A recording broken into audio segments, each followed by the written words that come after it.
ಹಾಸನ ಜಿಲ್ಲೆಯಲ್ಲಿ ಹೃದಯಾಘಾತಕ್ಕೆ ಮತ್ತೊಬ್ಬರು ಬಲಿಯಾಗಿದ್ದಾರೆ. ಹೃದಯಾಘಾತದಿಂದ 32 ವರ್ಷದ ಎಂಕೆ ಯೋಗೇಶ್ ಸಾವನ್ನಪ್ಪಿದ್ದಾರೆ. ಚನ್ನರಾಯಪಟ್ಟಣ ತಾಲೂಕಿನ ಹೊನ್ನೇನಹಳ್ಳಿ ನಿವಾಸಿಯವರು. ಬೆಂಗಳೂರಿನ ಲಗ್ಗೇರಿಯಲ್ಲಿ ಆಟೋ ಓಡಿಸ್ತಾ ಇದ್ದಂತಹ ಮೃತ ಯೋಗೇಶ್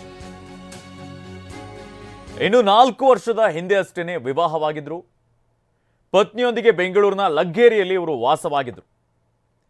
ನಿನ್ನೆ ಮುಂಜಾನೆ ನಿದ್ರೆಯಲ್ಲಿ ಇರುವಾಗಲೇ ಎಂಕೆ ಯೋಗೇಶ್ ಸಾವನ್ನಪ್ಪಿದ್ದಾರೆ.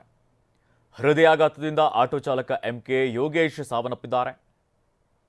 ಯೋಗೇಶ್ ತಂದೆ ಕಾಳೇಗೌಡರು ಕೂಡ ಹೃದಯಾಘಾತದಿಂದ ಮೃತಪಟ್ಟಿದ್ರು ಅನ್ನುವಂತಹ ಮಾಹಿತಿನೂ ಕೂಡ ಲಭ್ಯವಾಗ್ತಾ ಇದೆ. ಈಗ ಪುತ್ರ ಯೋಗೇಶ್ ಕೂಡ ಹೃದಯಾಘಾತದಿಂದ ಕೊನೆಯುಸಿರೆಳೆದಿದ್ದಾರೆ. ಇತ್ತೀಚಿನ ದಿನಗಳಲ್ಲಿ ಯುವಕರಲ್ಲಿ ಈ ರೀತಿಯಾದಂತಹ ಘಟನೆಗಳು ಜಾಸ್ತಿ ಆಗ್ತಾ ಇದೆ. ಹೃದಯಾಘಾತಕ್ಕೆ ಬಲಿಯಾಗ್ತಾ ಇರುವಂತಹ ಸಂಖ್ಯೆಯೂ ಕೂಡ ಜಾಸ್ತಿ ಆಗ್ತಾ ಇದೆ. ಹೃದಯಾಘಾತದಿಂದ ಖಾಸಗಿ ಕಾಲೇಜಿನ ಉಪನ್ಯಾಸಕ ಸಾವನ್ನಪ್ಪಿದ್ದಾರೆ. ಸೋಲದೇವನಹಳ್ಳಿ ಪೊಲೀಸ್ ಠಾಣಾ ವ್ಯಾಪ್ತಿಯಲ್ಲಿ ಈ ಒಂದು ಘಟನೆ ನಡೆದಿದೆ. ಬೆಂಗಳೂರು ಉತ್ತರ ತಾಲೂಕಿನ ಸೋಲದೇವನಹಳ್ಳಿ ಠಾಣೆಯಲ್ಲಿ ಈ ಒಂದು ಘಟನೆ ನಡೆದಿದೆ. ನಿವೃತ್ತ IAS ಅಧಿಕಾರಿ ಶಶಾಂಕ್ ಪುತ್ರ ಶ್ರೇಯಸ್ ಸಾವನ್ನಪ್ಪಿದ್ದಾರೆ. ಸೋಲದೇವನಹಳ್ಳಿಯ ಖಾಸಗಿ ಕಾಲೇಜಿನಲ್ಲಿ ಇವರು ಉಪನ್ಯಾಸಕರಾಗಿದ್ದರು. ಕೆರೆಗುಡ್ಡದ ಹಳ್ಳಿಯಲ್ಲಿ ಒಬ್ಬರೇ ವಾಸವಾಗಿದ್ರು. ಮೃತ ಉಪನ್ಯಾಸಕ ಶ್ರೇಯಸ್ ಮೂಲತಃ ಪಶ್ಚಿಮ ಬಂಗಾಳದವರು ಅನ್ನುವಂತಹ ಮಾಹಿತಿ ಲಭ್ಯವಾಗ್ತಾ ಇದೆ.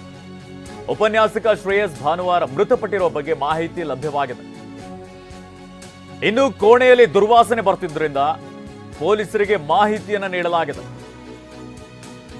ಶ್ರೇಯಸ್ ವಾಸವಿದ್ದಂತಹ ಮನೆ ಅಕ್ಕಪಕ್ಕದ ಮನೆಯವರಿಂದ ಮಾಹಿತಿಯನ್ನು ನೀಡಲಾಗಿದೆ. ಪೊಲೀಸರು ಬಂದು ಬಾಗಿಲು ಮುರಿದು ನೋಡಿದಾಗ ಈ ಒಂದು ಘಟನೆ ಬೆಳಕಿಗೆ ಬಂದಿದೆ. ಸೋಲದೇವನಹಳ್ಳಿ ಠಾಣೆಯಲ್ಲಿ ಅಸಹಜ ಸಾವು ಪ್ರಕರಣ ಕೂಡ ದಾಖಲಾಗಿದೆ. ಹೃದಯಾಘಾತಕ್ಕೆ ಮತ್ತೊಬ್ಬರು ಬಲಿಯಾಗಿರುವಂಥದ್ದು. ಹಾಸನದಲ್ಲಿ ಯೋಗೇಶ್ ಮೃತಪಟ್ಟಿದ್ರೆ ನೆಲಮಂಗಲದಲ್ಲಿ ಶ್ರೇಯಸ್ ಸಾವನ್ನಪ್ಪಿದ್ದಾರೆ.